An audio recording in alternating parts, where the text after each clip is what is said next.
Bienvenidos. Hoy vamos a meternos en una dinámica súper común, pero que a veces pasa medio desapercibida, ¿no? Ese crecimiento que parece un éxito, wow, qué rápido, pero que sin darnos cuenta va dejando como un daño invisible por detrás. Vamos a hablar de cómo la ambición, sí, pero cuando nace como de una sensación de vacío, nos puede llevar a pisotear relaciones, oportunidades, sin querer, o a veces queriendo un poco. Para esto tenemos material interesante, algunas entradas del proyecto Alma, que como que capta estas frecuencias emocionales. Y también vamos a ver partes clave del método CERLAT. Este es un sistema que propone algo distinto. Crecer sí, pero desde la reconexión, o sea, no desde la prisa loca. La idea hoy es entender bien por qué ese crecimiento tan impulsivo puede ser, bueno, bastante destructivo, aunque no se vea, y ver cómo el método CERLAT, con sus pasos, sus arquetipos, ofrece otra vía, un camino para expandirse más en armonía, más sostenible. ¿Listos para esta exploración? Ok, vamos a desglosarlo. Arranquemos entonces con eso que detectó el proyecto ALMA. Crecimiento impulsivo con daño colateral invisible. Suena fuerte. Más allá del nombre, ¿cómo se ve esto en la práctica? ¿Qué dicen las fuentes? Pues mira, las fuentes del proyecto Alma lo pintan como una confusión de base, ¿sabes? Es cuando la gente confunde ser ambicioso con directamente atropellar. O sea, personas que toman decisiones súper rápidas para avanzar, sí, pero muchas veces pasando por encima de otros, de sus tiempos, de sus necesidades, de acuerdos previos. Y se justifican, ¿viste? Dicen cosas como, bueno, así es el juego, o los negocios son así. Y por fuera sí, puede parecer que están logrando un montón, que es puro éxito, pero energéticamente lo que se genera es tensión. Mucha tensión, resentimiento, a veces hasta una sensación de traición, ¿sabes? Y un desgaste colectivo fuerte. Ese daño al principio no lo ves en un balance claro. Claro. Se cierran por cómo se manejó todo. Y aquí es donde Alma va más profundo. No es solo, uy, qué ambicioso. Lo llaman vacío emocional disfrazado de metas. Qué interesante eso. Sí, es potente. Sugiere que no buscan crecer desde un lugar de plenitud, de querer crear algo más grande o, no sé, aportar valor real. Más bien, es como una necesidad de conseguir cosas ya, casi con desesperación, como para llenar esa sensación interna de no valgo si no logro algo. Y rápido. La urgencia no estratégica, ¿entiendes? Es existencial. Es querer tapar una grieta con logros. Entiendo perfectamente. O sea, el motor no es la visión de futuro, sino una carencia, una falta interna. El impulso no viene de quiero construir esto, sino casi de necesito probar que valgo. Hay una frase que citan las fuentes que es demoledora. El que pisa para avanzar no asciende, solo cambia de víctima. Uf, sí. Es fuerte, ¿no? Y te obliga a mirarte un poco. ¿Cómo estoy avanzando yo? ¿Estoy construyendo de verdad algo sólido?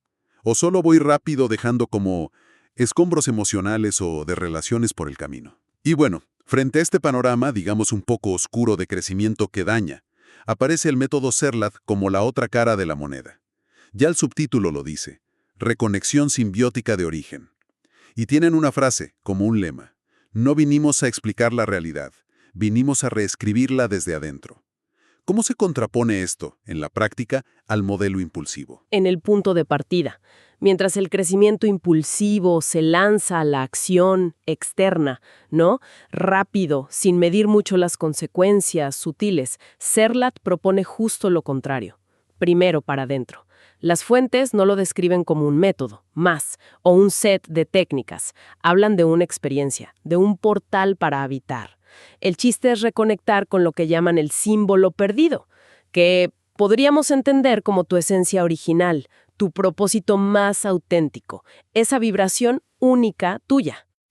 Tiene sentido. Incluso el nombre, CERLAT, parece que lo encapsula. Explican que ser viene como de origen, ¿no? Punto cero, ese vacío fértil donde está todo el potencial. Y lat, pues el latido interno, ese pulso que te anima. Así que CERLAT sería como activar conscientemente ese pulso original. antes de salir a proyectar o actuar afuera. Es un método vivo, dicen, simbiótico. Busca liberar lo que te aprisiona por dentro, creencias, miedos, desconexión, en lugar de solo añadir más capas de estrategias externas para disimular ese vacío que mencionábamos. Comprendido. La propuesta es súper clara. Antes de salir a conquistar el mundo a cualquier precio, Serlat te dice: para, reconecta con tu fuente, con tu propio latido. Y desde ahí, claro, la expansión va a ser totalmente distinta. Ahora, este método tiene como una estructura, ¿no? 4 etapas. Vamos a ver cómo cada una ayuda a construir ese crecimiento más equilibrado y sobre todo que evite el daño colateral. Empecemos por la etapa 1, desprogramación del sistema interno. La asocian con tierra fracturada. ¿Suena intenso? Sí, lo es, pero en el buen sentido, creo. Va a la raíz. El objetivo aquí es pillar y empezar a desmontar esas programaciones inconscientes que todos cargamos. Hablamos de esos condicionamientos que heredamos de la cultura, la familia, la religión, la sociedad, que funcionan como un software oculto, ¿viste? Dirigen un montón de reacciones y decisiones sin que nos demos cuenta. Claro. Aplastar, o esa necesidad tremenda de validación externa que alimenta la impulsividad dañina. Serlat dice que no alcanza con saberlo en la cabeza. Hay que sentirlo, confrontarlo y, simbólicamente, fracturarlo. Como para liberar espacio, soltar eso que no eres. Las fuentes mencionan herramientas específicas, como el cuestionamiento espejo, que suena a un diálogo bien honesto con uno mismo, y un ritual que llaman la fractura sagrada.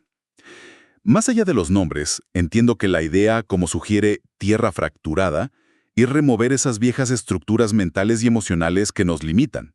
Es como arar la tierra, ¿no? Sacar las malas hierbas antes de sembrar algo nuevo, algo tuyo de verdad. Exacto, esa es la metáfora. Preparar el terreno. ¿Y se habla de algún riesgo en este proceso? Digo, al fracturar, ¿uno no se siente medio perdido o desestabilizado? Es una pregunta válida. Las fuentes no detallan riesgos como tal, pero sí recalcan que es un proceso profundo.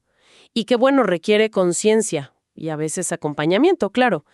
La idea de fractura es simbólica, ¿eh? Es una ruptura decisiva con patrones viejos, no una autodestrucción. Se ve como un paso necesario para crear un espacio fértil. Y justamente por eso, la etapa que sigue se enfoca en llenar ese espacio con algo bueno. Tiene lógica. Hablemos entonces de esa etapa 2, activación de núcleos dormidos. El elemento aquí es agua viva. Una vez que limpiaste el terreno, ¿qué buscas activar? Pues una vez que se liberó ese espacio interno, esta etapa busca despertar lo que Serlat llama los símbolos internos dormidos. Se describen como nuestros recursos esenciales que muchas veces están ahí, pero como apagados, subutilizados, bloqueados. Pueden ser dones naturales, talentos que olvidamos, memorias ancestrales de fuerza. O frecuencias como la creatividad auténtica, no la que busca aplausos, la intuición clara, esa vocecita que sabe sin lógica, la sabiduría innata, un liderazgo genuino, ¿sabes? Basado en quién eres, no en mandar. Ajá. En resumen, son los recursos internos que te permiten actuar desde otro lugar, desde la paciencia, la visión a largo plazo, una estrategia alineada, no desde la reacción impulsiva del miedo, la urgencia o ese vacío que decíamos. Y para encontrarlos y despertarlos, proponen usar cosas como el mapa arquetipal interno y hacer un ritual, el retorno del arquetipo. Suena a redescubrirte y nutrir tus propias fuentes para no depender tanto de afuera, ¿no? Como encontrar tu propio manantial de agua viva adentro, en vez de buscarla desesperadamente por todos lados. Exactamente esa es la idea, nutrirte desde adentro. ¿Y cómo te aseguras de que lo que activas es, bueno, digamos, positivo o está alineado contigo? La clave, según explican, está siempre en la intención de Serlat, la reconexión simbiótica. No es activar cualquier cosa al tuntún, es despertar aquello que resuena con tu esencia, con tu propósito más hondo, lo que contribuye a tu totalidad, a tu coherencia. El mapa arquetipal ayudaría justo a eso, a identificar esas energías auténticas tuyas y distinguirlas de las máscaras o los roles que te impusieron. Bien. Terreno limpio, fuentes internas fluyendo, llegamos a la etapa 3, reintegración simbiótica. El elemento es aire unificado. ¿Qué significa esta reintegración? Bueno, aquí es donde, según Serlat, pasa algo clave. Una fusión. El yo real, esa esencia que reconectaste y nutriste, se une conscientemente con todas las partes tuyas que antes estaban como separadas, rechazadas, en la sombra. Es integrar tu luz y tu oscuridad, tus fortalezas y tus supuestas debilidades, dejar de funcionar desde roles separados o máscaras sociales. El objetivo es llegar a un estado de totalidad interna. Totalidad, me gusta. Y desde ahí, las decisiones, la creatividad, cómo te relacionas, todo nace de esa esencia unificada, alineada con una visión y un propósito que también se han como reintegrado o aclarado. Ya no hay una parte tuya peleando con otra. Parece un paso clave para la coherencia, ¿no? Para que no haya esa disonancia interna. Las fuentes mencionan una técnica, el pacto con el símbolo, que suena a crear como un ancla personal, algo que te recuerde esa totalidad. Y un ritual, el pacto con mi totalidad.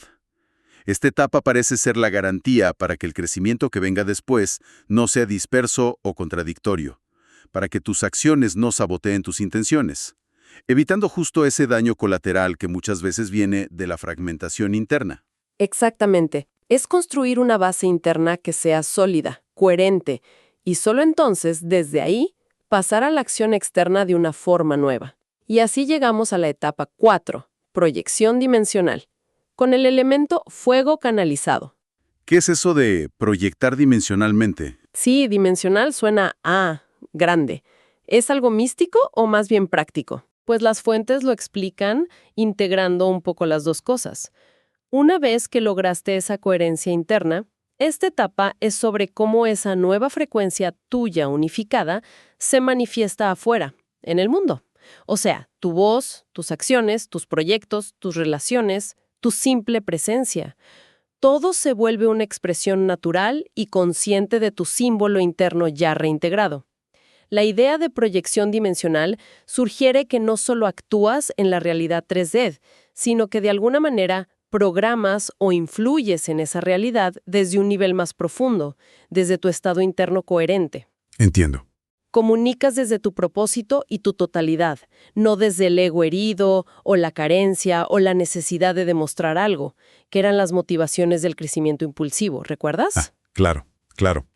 Las herramientas aquí son el canal simbiótico consciente y el ritual yo soy canal, yo soy fuego con propósito. Me encanta la imagen del fuego canalizado. Sí, es buena. No es un incendio que arrasa todo a su paso, como podría ser la ambición loca, sino una energía potente, sí, pero dirigida, consciente, con propósito. La premisa final es que las acciones que nacen de esta coherencia interna son como por naturaleza más armónicas, y por eso no generan ese daño colateral invisible que detectaba el proyecto Alma. El crecimiento se vuelve una expresión auténtica de quién eres, no una imposición forzada al entorno. Exacto. Muy bien, hemos visto las 4 etapas que propone Serlat para crecer de forma más íntegra. Pero el método también habla de 7 arquetipos.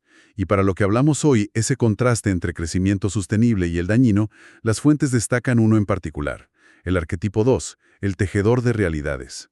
¿Por qué es tan importante este? Es fundamental, totalmente, porque es justo la antítesis del atropello del que hablábamos al principio. El tejedor de realidades lo describen como el arquitecto invisible de las sincronías. Su poder no está en forzar las cosas o imponer su voluntad, sino en su habilidad para sincronizar los elementos correctos. Dicen que este arquetipo ve y conecta los hilos invisibles, entre personas, ideas, recursos, oportunidades, momentos. Interesante. Sí, lo hace de forma coherente, casi como si dirigiera una danza, ¿sabes? Su rol es asegurar que la manifestación, el crecimiento, se dé de manera fluida, orgánica, sostenible y alineada con un propósito mayor, no como un acto de fuerza bruta. Y lo fascinante es el contraste directo con esa frecuencia de crecimiento impulsivo con daño colateral. Mientras ese impulso rompe lazos, ignora contextos, genera fricción para ir rápido, el tejedor con paciencia une los hilos justos en el momento preciso. Claro. Las fuentes sugieren que podemos reconocer esta energía en personas que tienen esa habilidad natural para conectar a otros de forma valiosa, ¿viste? O las que ven claro el siguiente paso en un proyecto complejo. O incluso en nosotros mismos, cuando notamos esas coincidencias significativas después de enfocar una intención clara. El ritual asociado, el telar dimensional, buscaría como activar o potenciar esa habilidad de tejer tu propia realidad de forma armónica. Entonces, activar o encarnar este arquetipo del tejedor sería como desarrollar la capacidad de co-crear nuestra expansión, ya sea personal o profesional, pero en sintonía con el entorno, con los demás. Es pasar de imponer a sincronizar, de forzar a facilitar. Una mirada muy, muy distinta a la del crecimiento a toda costa. Totalmente. Bueno, creo que hemos hecho un recorrido bastante completo, ¿eh? Partimos de esa sombra del crecimiento impulsivo. Ese que por fuera brilla, pero que, como nos alerta el proyecto Alma, esconde vacío y va dejando un reguero de relaciones tensas, energía desgastada, puertas cerradas. Y exploramos la alternativa que presenta el método Serlat, un crecimiento que nace de la reconexión interna profunda, equilibrado por sus 4 etapas: desprogramar lo viejo, activar lo auténtico, integrar la totalidad y proyectar con coherencia. Y además facilitado por arquetipos como este tejedor de realidades, que busca la armonía al manifestar. Sí, y si tuviéramos que sacar la esencia de todo este contraste, yo diría que el cambio de paradigma que proponen es lo fundamental. Es moverse de esa dinámica externa de perseguir logros para llenar un vacío que, irónicamente, suele generar más daño y más vacío a la larga, hacia el cultivo intencional de la plenitud interna primero. Y este cultivo implica ese trabajo profundo, desprogramar creencias limitantes, como esa de crecer atropellando es normal, activar nuestros recursos genuinos, paciencia, visión, intuición, integrar todas nuestras partes para actuar desde la autenticidad, y solo entonces proyectar esa totalidad integrada de forma consciente, armónica. Es darle la vuelta completamente, ¿no? De afuera hacia adentro para luego poder ir de adentro hacia afuera con verdadera potencia y sin destruir en el camino. Totalmente de acuerdo. Y como reflexión final, una idea que me quedó resonando de la filosofía de Serlat, algo para que cada quien se lleve y piense. Recordar que Serlat, según dicen estas fuentes, no es solo un método que aplicas, sino un estado del ser que habitas. Y que desde ese origen recuperado, desde esa reconexión simbiótica lograda, es nuestro símbolo interno, nuestra esencia activada y reintegrada, la que tiene el verdadero poder de expandir nuestra realidad, de crear de una manera que sea a la vez potente y sostenible.